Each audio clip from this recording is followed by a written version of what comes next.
To source from China or to source from Vietnam? That is the question. Choosing the correct country to source from is one that can make or break your business and deserves ample research and careful consideration. There is no correct answer, of course, as there are too many factors that must go into consideration, including the industry you are in, expected order quantities, and the financial situation your company happens to be in. Here's a brief breakdown of the two economies to get you started in your research.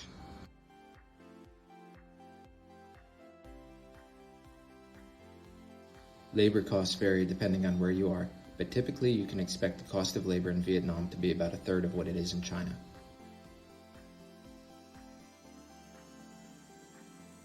With the China Plus One strategy continuing to be adopted by businesses in nearly every industry, Vietnam has seen a bump in demand. Exports increased by 29% in 2021. Companies like Samsung, Intel, and Nokia have moved to Vietnam, and as lockdowns, trade wars, and increased regulations continue to slow down China's economy, Vietnam stands poised to gain.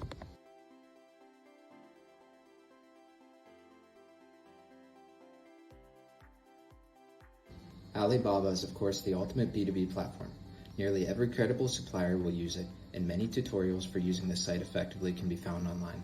There is no Alibaba Vietnam just yet, but sites like Ace Vietnam, No China Deal, Tiki, and Lazada, along with online supplier directories like vietfactory.com, are good ways of connecting with suppliers.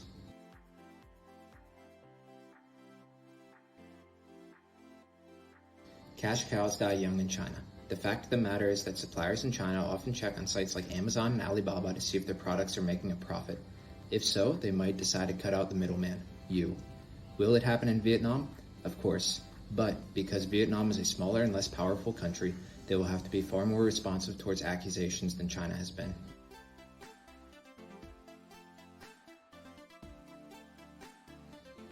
With the implementation of the Doi Moi policy of 1986, Vietnam has invested heavily in education, math and sciences in particular. Many of the people I've met here say Vietnam has the most underrated workforce in the world as they graduate over 100,000 engineers annually, which is 10th most in the world. Nevertheless, China is still far ahead in LEDs, semiconductors, and other products requiring high levels of technical knowledge.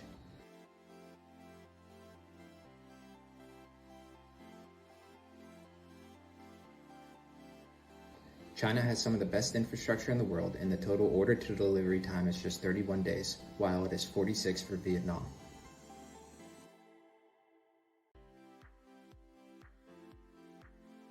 Until 1978, almost all Chinese companies were SOEs. As China opened up, more businesses became privatized.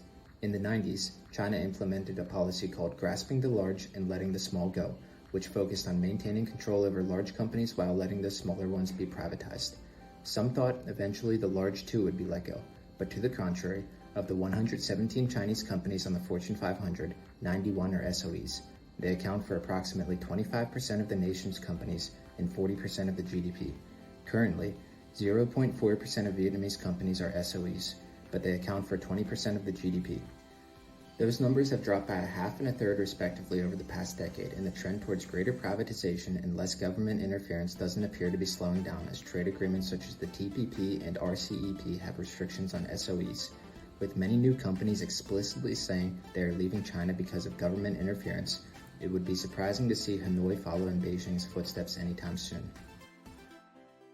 VTrust is the largest inspection company in Asia using full-time inspectors only and can help you with everything from factory audits and sample checks to product inspections and container loading services.